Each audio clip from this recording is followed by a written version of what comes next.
let's discuss on question number 3.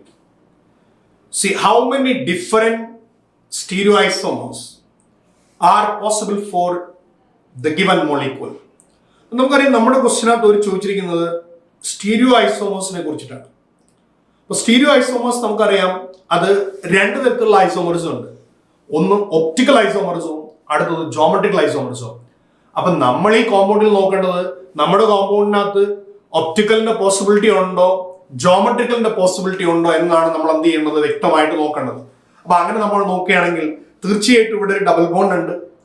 ആ double bond geometrical isomerism ഉണ്ടാകാൻ കാരണമായ ഡബിൾ ബോണ്ട് തന്നെയാണ്.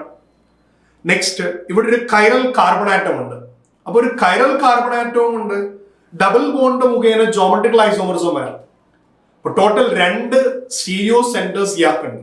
അപ്പൊ ടോട്ടൽ 2 സ്റ്റീരിയോ സെന്റേഴ്സ് ഉണ്ട്.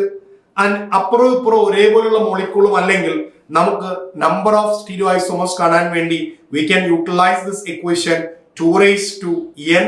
അതുപോലെ n is സ്റ്റീരിയോ സെന്റേഴ്സ്, അങ്ങനെയാണെങ്കിൽ 2 is equal to 4. അപ്പൊ ആരൊക്കെയാണ് നമുക്കൊന്ന് വരച്ച് കണ്ട് പോയേക്കാം അല്ലെ. അപ്പൊ നമ്മുടെ ഓപ്ഷൻ നോ ഡൗട്ട് നമ്മുടെ ഓപ്ഷൻ എന്ത് തന്നെയാണ്, ഓപ്ഷൻ 4 തന്നെയാണ്. അപ്പൊ നമ്മൾ ആ കോമ്പൗണ്ട്സിനെ വരയ്ക്കുകയാണ്. നോക്കുക, we have C double bond C അല്ലെ, and here you have CH3.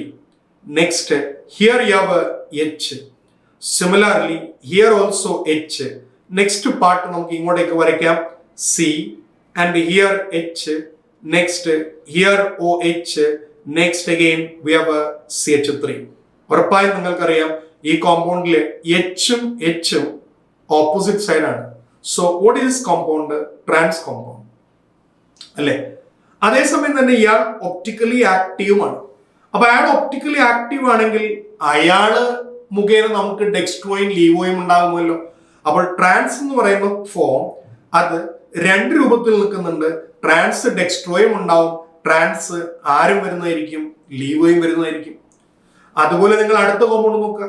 അടുത്ത കോമ്പൗണ്ടിൽ C ഡബിൾ ബോണ്ട് C അല്ലെ. ഹൈഡ്രജൻ ആറ്റം രണ്ടും എന്ത് ചെയ്യാം, ഒരേ സൈഡിൽ വരാം. ഹൈഡ്രജൻ ആറ്റം രണ്ടും ഒരേ സൈഡിൽ വരാം. ആൻഡ് CH3 ഇവിടെ. നെക്സ്റ്റ് C നേരത്തെ നമ്മൾ എഴുതിയതുപോലെ അവിടെയും എന്ത് കൈറൽ കാർബൺ ആറ്റം ഉണ്ട്. സോ അപ്പൊ ആ കൈറൽ കാർബൺ ആറ്റം മുഖേന this is our chiral carbon atom. അപ്പൊ ഇത് സിസ് ഫോം ആണ്. ഈ സിസ് ഫോമിനും 2 ഫോർമാറ്റ് ഉണ്ട്. ഡെക്സ്ട്രോ ഫോം ഉണ്ടാവും, ലീമോ ഫോം ഉണ്ടാവും. അപ്പൊ ആകെ മൊത്തം എത്ര മോളിക്യൂൾസ് അവിടെ പോസിബിൾ ആണെന്ന് ചോദിച്ചാൽ 4 molecules possible. So our answer no doubt option D ആണ്, ഓപ്ഷൻ 4 ആണ്. ആൻസർ ഒന്ന് തന്നെയാണ്, 4 തന്നെയാണ്.